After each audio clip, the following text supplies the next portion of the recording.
नमस्कार, डिजिटल हरियाणा पर आपका स्वागत है। मेरा नाम मोहित गोयत है। हरियाणा में इन दिनों अगर किसी नाम की सबसे ज्यादा चर्चा है तो वो है संत रामपाल महाराज की। सम्मान, विरोध और सोशल मीडिया पर तेज होती बहस। लेकिन सवाल ये नहीं है चर्चा क्यों है, सवाल ये है कि आपत्ति आखिर है किस बात की। पिछले कुछ दिनों में हरियाणा में अलग अलग इलाकों में कहीं किसान जीवन रक्षक सम्मान तो कहीं जीवन रक्षक सम्मान तो कहीं किसान हितैषी सम्मान संत रामपाल महाराज को दिया जा रहा है किसानों के द्वारा।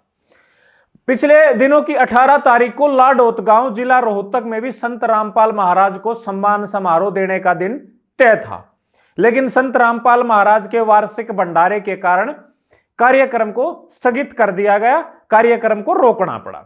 इधर सोशल मीडिया पर विरोध भी तेज है। कुछ वीडियोज वायरल हैं जहां खुलेआम कहा जा रहा है कि हम संत रामपाल महाराज का विरोध करते हैं, लेकिन यहीं से कहानी में आता है एक असली मोड़, और वो मोड़ है जब किसान संत रामपाल महाराज को सम्मानित कर रहे हैं तो उनके हाथों में रामपाल महाराज की तस्वीर ही नहीं होती, बल्कि उनके पीछे लगे बैनर की तस्वीर में सर छोटू राम की तस्वीर भी होती है। क्यों? क्योंकि किसान जानते हैं छोटू राम ने किसानों के लिए संघर्ष किया था और अब रामपाल महाराज ने संकट की घड़ी में किसानों का साथ दिया है। पिछले दिनों हरियाणा में आई बाढ़ ने खेत डूबे, फसलें नष्ट हुई और सरकार व्यवस्था में जुटी थी, लेकिन कई इलाकों में किसान अकेला पड़ गया था।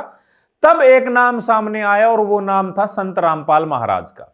जहां सरकार की मशीनरी देर से पहुंची, वहां संत रामपाल महाराज के अनुयायियों ने तुरंत प्रभाव से रातों रात जो है किसानों को राहत सामग्री उपलब्ध करवाई। पानी निकालने के लिए पंप सेट से लेकर मोटर तक जो है वो किसानों को दी गई और ये कहा गया अंतिम पानी की बूंद निकालने तक पाइप आपके पास रहेंगे और उसके बाद ये आप लोगों को भेंट है ताकि दोबारा आपके खेतों में पानी ना भरे। यानी कि जब संकट की घड़ी में किसान जो है परमात्मा को याद कर रहा था, उस दौरान संत रामपाल महाराज ने यह शब्द किसानों को कहे। जो किसानों ने मांगा वो दिया, बिना जाति देखे, बिना पार्टी देखे, बिना वोट देखे। तो अब सवाल उठता है, क्या किसी संत द्वारा किसानों की मदद करना अपराध है? क्या सरकार की जिम्मेदारी निभाने में कोई मदद करे तो वो गलत कैसे हो सकता है?